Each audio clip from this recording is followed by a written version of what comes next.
Halo Sobat Pajak sekalian, jumpa lagi dengan kami, tim penyuluh KPP Pratama Jakarta Palmerah. Kali ini edisinya beda dengan yang sebelum-sebelumnya, jadi kalian harus stay tune dari awal sampai akhir, jangan sampai ada yang terlewat, oke? Nah, sebelum kita mulai acara yang hari ini, jangan lupa untuk diklik tombol subscribe-nya ya, oke? Udah? Udah, kalau udah di subscribe kita akan segera memulai. Hari ini kita kedatangan bintang tamu yang sangat istimewa dan cantik, yaitu salah satu akun representatif dari KPP Pratama Jakarta Palmerah, yaitu Ibu Mita. Halo Selamat Sobat datang, Ibu Pajak. Mita.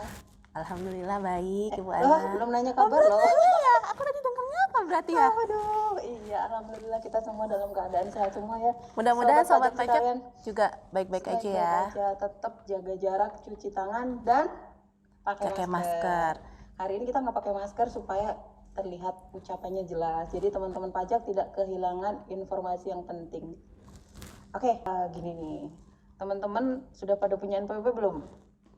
Kan kalau misalnya kita mau kerja atau kita punya penghasilan itu kan wajib punya NPWP ya. Nah, aku tuh punya NPWP Bu Mita. Oke. Tapi kemarin dapat surat. Surat disuruh apa? lapor SPT. Emang harus banget ya itu ya? Jadi Ibu Ana belum lapor. Iya. Jadi aku kemarin akhirnya aku datang ke kantor pajak terus aku cerita, aku punya NPWP, ternyata NPWP itu ada kewajiban-kewajibannya gitu. Iya, Itu jadi bener ya? bener banget Ibu Ana. Jadi untuk Sobat Pajak yang sudah punya NPWP nih, jangan lupa untuk kewajibannya pelaporan yang namanya SPT. Apa itu SPT? SPT Teman-teman itu- tahu nggak SPT?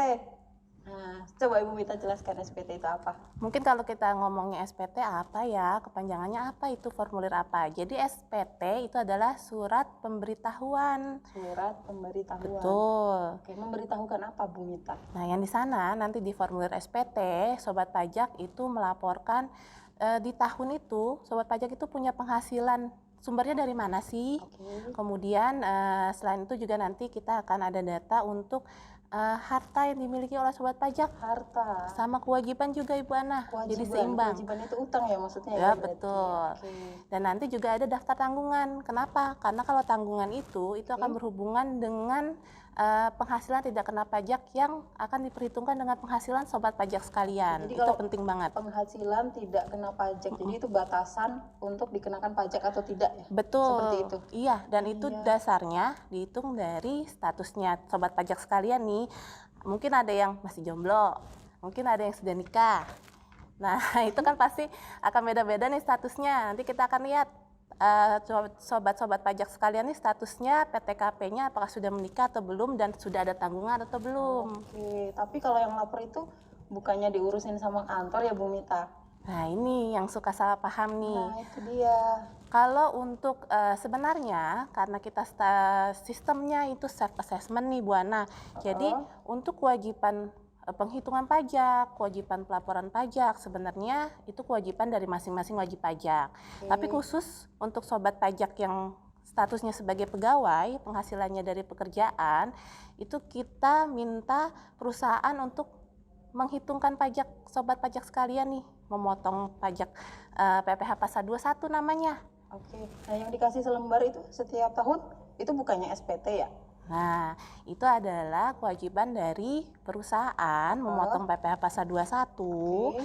Dan sobat pajak sekalian nih, nanti kewajibannya hanya tinggal melaporkan SPT tahunan 1 tahun sekali. Bukan yang satu lembar itu, kalau itu apa? Bukti potong? Kalau itu bukti potong bahwa wajib pajak nih sudah menyelesaikan kewajibannya untuk membayar PPh Pasal 21-nya nih oleh perusahaan dilakukannya. Oh, jadi penghasilan yang dari kantor itu sudah dipotong oleh pemberi kerja, terus kita dikasih bukti potong yang itu harus dilaporkan di SPT tahunan. Iya, seperti betul itu ya. banget. Oh, jadi harus diingat teman-teman. Jadi kalau sudah dipotong oleh kantor itu bukan berarti kita sudah lapor SPT, tapi belum. Itu baru bukti bahwa kita sudah dipotong pajaknya. Nah, untuk lapornya tetap lapor SPT tahunan. Betul. Terus kemarin aku juga agak bingungnya gini Bu Mita, kalau SPT ini kan ceritanya untuk NPWP orang pribadi ya Bu Mita ya, ternyata SPT-nya tuh macam-macam ya. Nah itu kita harus pakai yang mana nih gitu. Nah, khusus untuk orang pribadi itu memang ada 3 jenis SPT. Itu yang pertama itu adalah 1770 SS, kemudian 1770S dan 1770. Oke, Nah, yang hangat bedanya satu, apa yang nih? dingin 2. Oke, karena yang satu nggak pakai es. Oke. Ya. Nah, untuk formulir SPT tahunan orang pribadinya, kita jelasin dari yang mulai yang sangat sederhana dulu Betul, ya, Ibu Ana sangat ya. sederhana. Ini adalah formulir 1770 SS.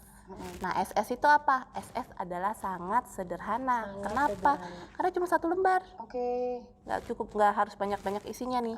Gitu. Ini namanya 1770 SS. Kalau untuk cara pengisiannya mungkin teman-teman pajak bisa dilihat ya, ada di deskripsi video di bawah. Nanti ada link untuk pengisian SPT 1770 SS. Jadi tinggal diklik aja, nanti ada video dari KPP Palmerah juga ya yang mengajarkan untuk cara pengisian SPT-nya. Yang kedua. Nah, tapi mungkin sebelum yang kedua ada yang tanya-tanya ini untuk orang pribadi yang kayak betul. gimana? Siapa gitu. nih yang pakai ini ya? Nah, untuk yang pakai 1770 SS ini, Sobat Pajak, itu adalah wajib pajak orang pribadi yang penghasilannya bersumber dari pekerjaan. Jadi misalnya, bukan misalnya sih ya, Yang karyawan berarti. yang karyawan, ya? betul. Dan penghasilannya dalam 1 tahun, penghasilan brutonya itu tidak lebih dari 60 juta rupiah. 60 juta rupiah. Jadi batasannya 60 juta rupiah, Sobat Pajak. Jadi kalau penghasilannya ketika 1 tahun itu di total maksimal 60 juta rupiah, pakainya formulir 1770 SS. Yang paling dingin lah ini ya. Karena double S ya. Double S. Oke, yang kedua, Untuk yang kedua, ini adalah formulir 1770S. S-nya satu aja. S-nya satu aja. Jadi ya kalau tadi sangat sederhana, ini sederhana. Karena memang pengisiannya lebih banyak. Lebih dari 1 halaman. Tapi ini juga dikhususkan untuk orang pribadi yang punya penghasilan sumber-sumber dari pekerjaan juga. Oke, jadi ini untuk karyawan juga ya, Sobat Betul. Pajak. Nah, bedanya adalah kalau ini untuk yang memiliki penghasilan lebih di atas 60 juta rupiah. Dan apabila ternyata bekerja di 2 pemberi kerja nih, nah ini juga menggunakan 1770S. Seperti itu. Cara pengisiannya bagaimana? Kita lihat juga di deskripsi video ini ya teman-teman ya. Ada di bawah. Oke. Selanjutnya untuk formulir yang ketiga nih, yang terakhir, yang hangat, nggak pakai es. Nah, yang ini mungkin adalah formulir yang lembarannya lebih banyak, paling banyak dibanding yang 1770 SS dan 1770S. Ini adalah formulir SPT 1770. 1770, nggak pakai es. Nggak pakai S. Jadi panas Kalau sedikit ini ya. untuk siapa nih? Kalau ini adalah untuk Sobat Pajak nih yang penghasilannya bukan sebagai pegawai atau bukan intinya Sobat Pajak yang punya penghasilan dari kegiatan usaha dan atau pekerjaan bebas. Ya, pekerjaan bebas Intinya itu teman-teman contohnya profesi ya, Profesi, kayak dokter, arsitek, seperti itu masuk di 1770. Sama yang punya usaha, misalnya teman-teman jualan online, e-commerce atau UMKM seperti itu pakainya 1770. 1770. Tapi kalau misalnya Sobat Pajak nih selain punya usaha tapi sebagai pegawai juga, apa saya harus isi 1770 ditambah 1770 SS tambah 1770S? Enggak harus. Di 1770 ini udah semuanya. Nanti laporin penghasilan Sobat Pajak dari pegawai, dari pekerjaan, juga dari usaha dan atau pekerjaan bebasnya. Semua ada di sini. Satu aja. Pengisiannya juga ada ya. Ada petunjuknya juga, bisa diklik nanti linknya di deskripsi video ini. Mungkin sobat-sobat banyak yang mau nanya ya, cuman karena keterbatasan waktu juga dan biar teman-teman tetap subscribe kita untuk video-video penting berikutnya. Jadi untuk info hari ini itu aja. Oh iya, satu lagi Ibu Ana. Nanti buat Sobat Pajak nih, mungkin kan ketika mau daftar pekerjaan pasti diminta NPWP nih. Tapi ternyata nih udah daftar NPWP di tahun itu, misalnya di tahun 2020 daftar NPWP nih. Tapi belum dapat kerja. Atau nah, di itu PHK gitu misalnya. Atau misalnya seperti itu. Itu gimana nanti tahun depannya wajib lapor nggak? Wajib lapor, iya betul. Nah, soalnya takutnya nanti karena tidak bekerja ya udah nggak usah lapor. Nah, itu kita tahu dari mana nih? Kalau misalnya Sobat Pajak pada tahun itu tidak ada penghasilan. Jadi buat Sobat Pajak yang sudah punya NPWP, walaupun di tahun itu tidak ada penghasilan, tetap wajib lapor SPT ya.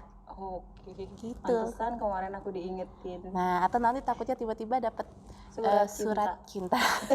Surat cinta Isinya, dari kantor pajak. iya, isinya soalnya denda keterlambatan Bu Ana. Aduh, ya untung kemarin aku baru 100.000. surat teguran aja Bu Mita. Nah, itu kalau jadi denda disuruh- keterlambatan kan sayang ya, Iya sih. 100.000. Mm-mm.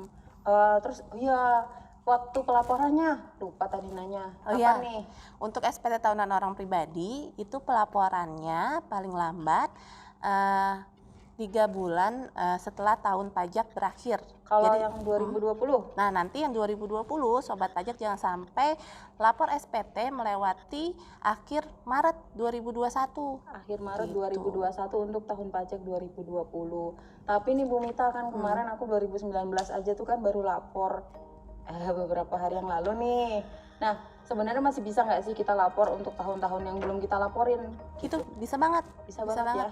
Bisa banget sobat pajak laporin SPT tahun yang sebelumnya belum sobat pajak laporin, itu masih bisa banget dilaporkan tahun ini atau tahun depan juga masih bisa. Oke, jadi selama NPWP kita masih aktif, Betul. kita masih ada kewajiban lapor itu sobat pajak. Jangan sampai lupa. Jangan sampai nunggu surat cinta. Oke. Itu dulu kira-kira yang bisa kita sharing untuk hari ini. Terima kasih atas informasinya Ibu Mita. Sama-sama. Teman-teman jangan lupa follow akun medsos KPP Pratama Jakarta Palmerah supaya tidak kehilangan info-info penting perpajakan dari kita. Sampai jumpa di video-video selanjutnya. Dadah.